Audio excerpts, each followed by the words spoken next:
monotheism for me. And yet when we look at a polytheistic environment, many of us are so conditioned from biblical training. It's like, oh, they're evil and they have all these gods and they're worshiping statues and they're worshiping ornaments and all of this stuff. And a lot of these statements are made by people who have never studied these traditions. When we look at a polytheistic worldview, we are looking at an interplay of forces. And you'll see it reflected in mythologies of struggle, whether it's the green man and the brown man that you mentioned in your story, or the forces of the sun and the rain. And a lot of these interplays make more sense to me. And there are even stories within some mythologies as to, why was my city destroyed? Because this other god defeated the god of this city. And again, it's not necessarily nice, but it makes a little more sense. And the other thing in looking at polytheistic religions is the presence of the goddess, which has basically been eradicated for the most part in most monotheisms, and the concept of the divine feminine, and that a woman can have the same kind of divine power as a male is strange to a lot of people. And one thing to keep in perspective is that the goddesses were all parts of pantheons. They were daughters, they were wives, they were sisters, they were mothers. They are part of connections of family units, and depending on the region, some goddesses had more power and influence over different areas. And that is also something else that I appreciate about the different pagan paths, is the choice of deities, that there are deities for different aspects of life. Dionysus is a god of theater, which I will get to a little bit later on. And you can find a more personal connection with a deity that is the patron of your activities or your job or your interests. And the main thing to remember when looking at pagan customs is that they are not the same. We have unfortunately tended to look at seasonal celebrations as well as theology from the North American, Northern European perspective, and have often tried to fit other cultures into that mold. And a lot of that came from a work that some of you may be familiar with, James Frazier's The Golden Bough, which was printed in various editions from 1890 to 1915. And it was one of the sparks that led to the neo-pagan revival, because it did cover a lot of religions, but unfortunately, he wanted to sort of put everything into one sacred cycle around the dying God, and he really angered a lot of Christians when he suggested that the story of the resurrection of Jesus was tied in with some of the dying God mythologies of Dumuzi and Tammuz and Adonis and Attis, and a lot of them, to the point that in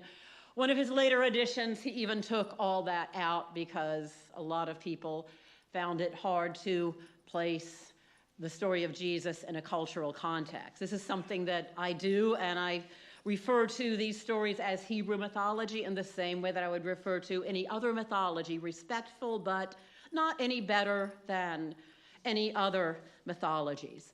So when we are looking at the stories of the spring, we usually approach spring from the Northern European, North American perspective, where it is the growing time of year. We've heard a lot of the songs and dances and lore of the growing time. It's often a time for growing for us. But when we look at the cultures that were actually growing, spring could also be a time of uncertainty, because you've eaten all your food. You may not have your crops in. There's a little uncertainty. What do I plant? Where do I plant my fields? Do I need to let this field be fallow?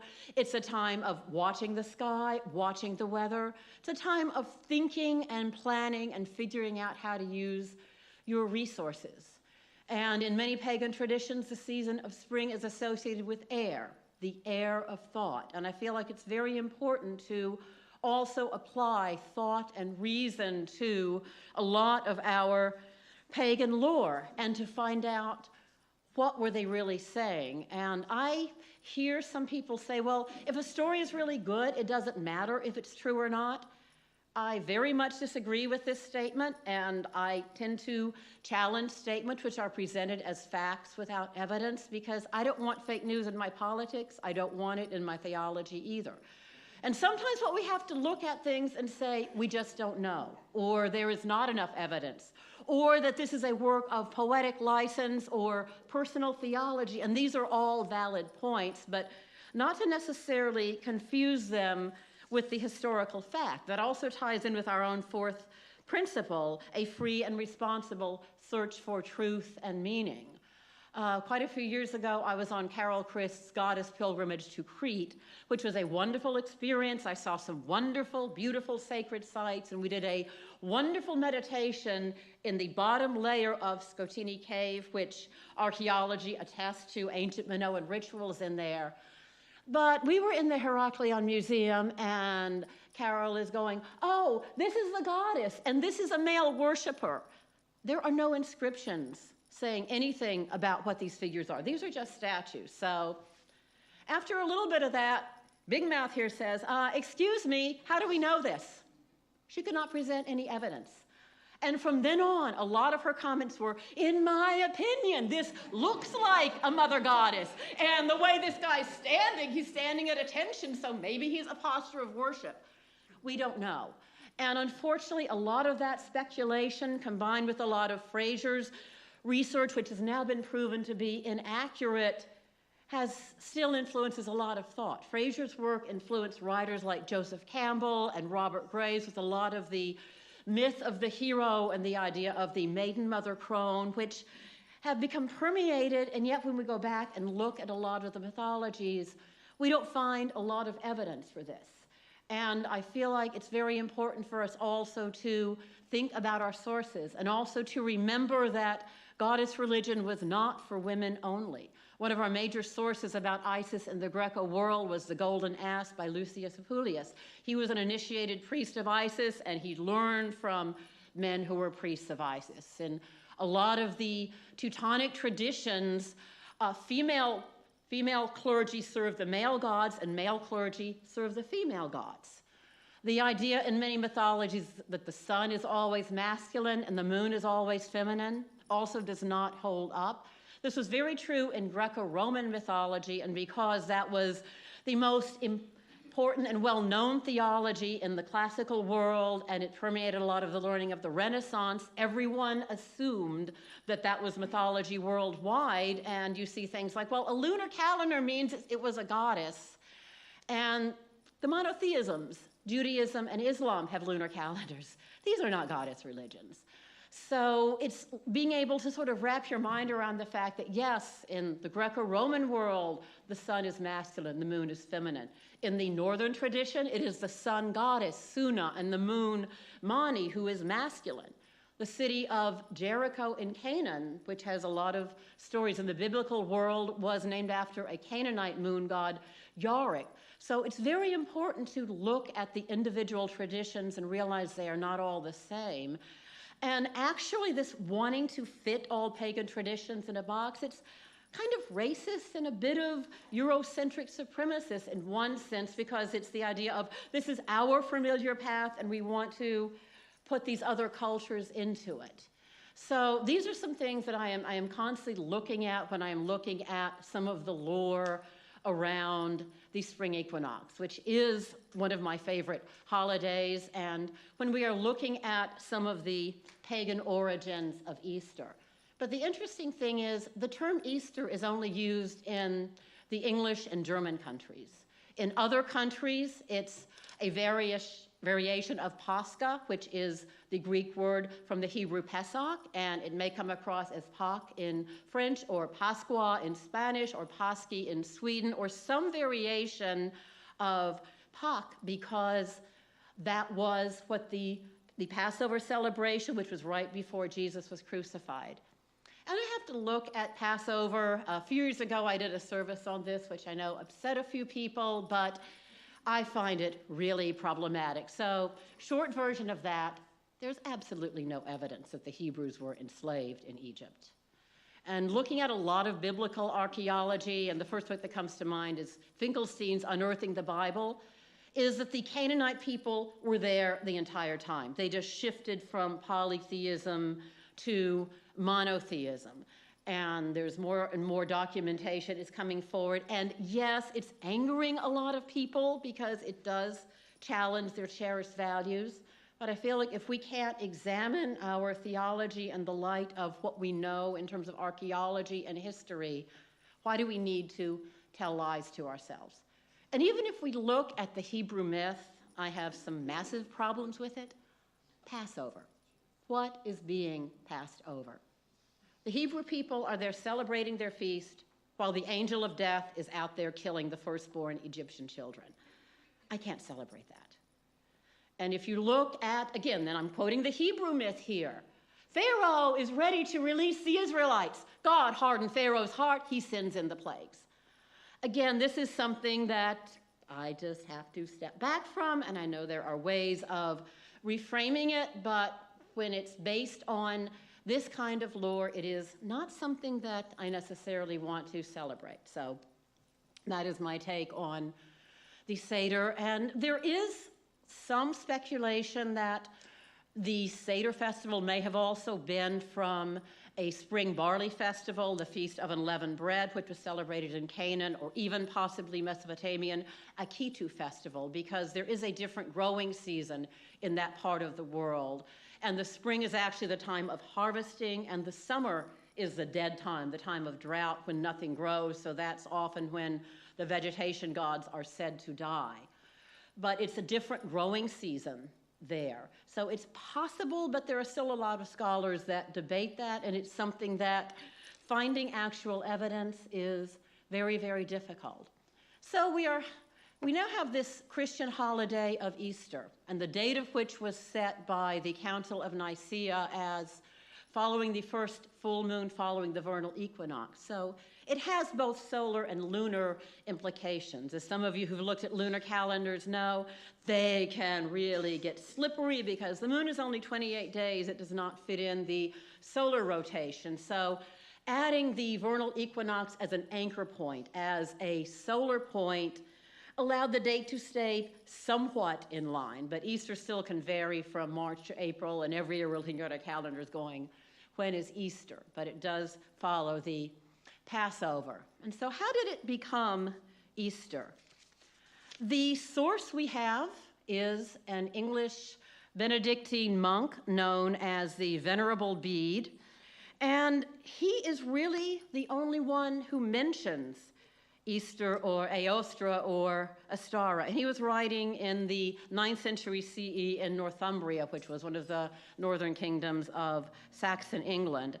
And he wrote in the Reckoning of Time, Aostra Monith has a name which is now translated Paschal Month, and which was once called after a goddess of theirs named Aoster, in whose honor feasts were celebrated in that month.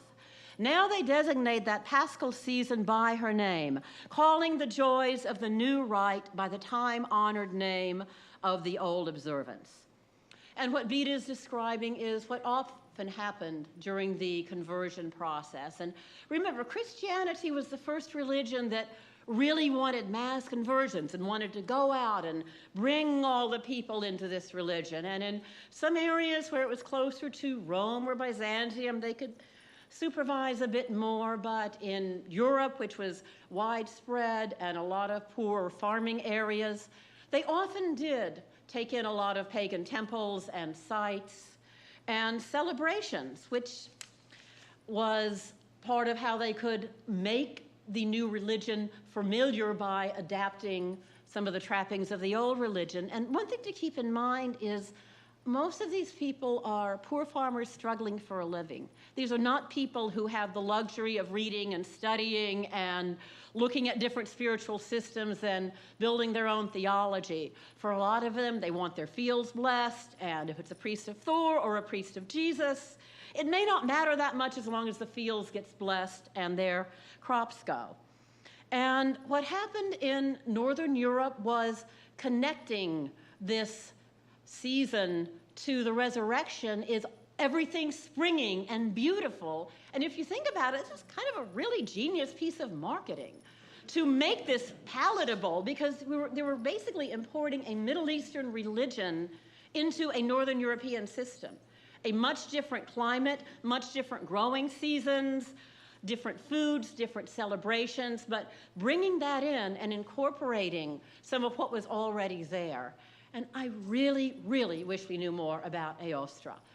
In the pagan calendar, we call the spring equinox Astara, and every time we're planning our circle, and I've said this in ritual, I wish we knew more about Astara. And sometimes we take poetic license. Maybe we make her a warrior maid fighting the frost giants, or she might be a figure of fertility or a spring maiden or something. We don't know. And again, if you write poetry or stories or anything creative, I'm a writer, I make stuff up. As long as you acknowledge it's writing, personal theology, anything goes. Please don't claim it as fact, or I will be going, okay, where does that come from? And that was part of what was happening when a lot of the pagan lore was discovered in some of the folklore movements in the 19th century, and also when they were starting to look at etymology and linguistics and having the idea of a Proto-European culture, which was roughly northern India across Europe. And one of the writers of that time was Jacob Grimm of the Grimm brothers, who collected all the fairy tales. And he also did a bit of speculation of Astara, and there is some theories that connect her name, the Eos part, to the Greek dawn goddess Eos, the rosy-fingered dawn. If you've ever read Homer, you hear many, many descriptions of rosy-fingered dawn. And what Grimm wrote in his Teutonic mythology was, Ostara, Aostra, seems therefore to have been the divinity of the radiant dawn of upspringing light, a spectacle that brings joy and blessings, whose meaning could be easily adapted by the resurrection day of the Christian's God. Bonfires were lighted at Easter, and according to popular belief of long standing, the moment the sun rises on Easter Sunday, he gives 3 joyful leaps. He dances for joy. So that, again, it is tied in with a lot of the pagan celebrations, which involve processions, dancing, singing, bonfires, a lot of joy, a lot of celebration of beauty. And even though we don't know a lot about Aostra, there were many, many ancient goddesses of Northern Europe, and probably one of the most famous was the Irish goddess known as Bridget, or Brige, or Brigantia, who became the Christian Saint Bridget and still kept her sacred well, so that her worship continued. She had nuns guarding her instead of priestesses. They didn't quite have the same power they had in Druid times, but it was still a very, very sacred site. And in Northern mythology, there were a lot of goddesses with solar attributes. Freya, who is one of the most popular goddesses, known as the Froa among the Germanic peoples, and Freya among Scandinavian. She was a goddess of gold, she was goddess of beauty and fertility, and she wore a great golden necklace. She was also goddess of sexuality and magic, so the Christians didn't like her as well. They kind of liked Bride because she was a healer, and healers sort of fit in more with their ideas of what was a proper role for women. Freya was a little scary. And throughout Northern Europe, there were still a lot of these sacred wells, which often became Christianized, and some of the other Christian saints came into play with a lot of that as well. So there are a lot of the same concepts coming into our celebrations. And so what can we look at from all this is finding our own celebrations. And when we look at some of the ancient rites, we often find parallels. One of my favorites going back to ancient Greece was a rite of spring known as the City Dionysia, which was celebrated approximately March 24th and 28th, because remember, with different growing seasons, the actual time of springtime and plowing and sowing and all that could vary depending on where you lived. And what happened in Athens was a theater festival. It celebrated Dionysus with music and dance and odes, and started out from a dancing chorus, and an actor named Thespis stepped out of the chorus and drama was born. Yes, theater is pagan. And as some of you know, theater is one of my pursuits, and one of my projects here in Augusta that takes place in spring is the Quickies Festival, which is a theater of original plays by local writers. Quickies is running this weekend. Both Chris Garcia and I have plays in it. And it's something that I'm very proud of because it is also a springboard for creativity. We have people coming to Quickies, starting to write for it. We had some new people audition who are now discovering their power as actors. And it's a way for people to grow and step out of their comfort zones. And what I would say is that is part of the message of spring, that we don't need to necessarily have a lot of mythology on here. And if you're a humanist, you may just look at the greening trees and the blooming flowers and going, wow, nature is wonderful. And what I would invite you for your spring celebration, we're looking at the time of air, challenge yourself. Come out of your comfort zone of winter hibernation. Do something that you may not have done before. Maybe you'll get up and dance during our closing hymn if you've never done that before. We encourage things like that here. And getting past your ideas of what theology is supposed to be into finding your own meaning and finding where your own connection points are. You may find spring as this beautiful spring goddess. You may see Dionysus, the god of the vine, and bringing in the wine and having a party. It is a time of celebrating ourselves, and even from a humanist perspective, without any theological implications, the wonder of the human spirit. We are also looking at our own rite of spring in Augusta is the Masters. Different people have different feelings about it. Some love it, some go to it and eat their pimento cheese sandwiches. Some people find it a chance to work and make all kinds of extra money this week. Some people hate it and avoid it, and some people get out of town. So even if there was an ancient spring festival, there's no certainty that everyone would have honored that in the same way. And so what I say now, and David, we're about to lead into the closing hymn. This is going to be Let It Be a Dance. David? That is a cue. Otherwise, I will keep talking, and if I keep talking, you guys will never get to your coffee, and then you would be mad at me. All right. Either on the screen or number 311 in your books, Let It Be a Dance. Please take the title literally.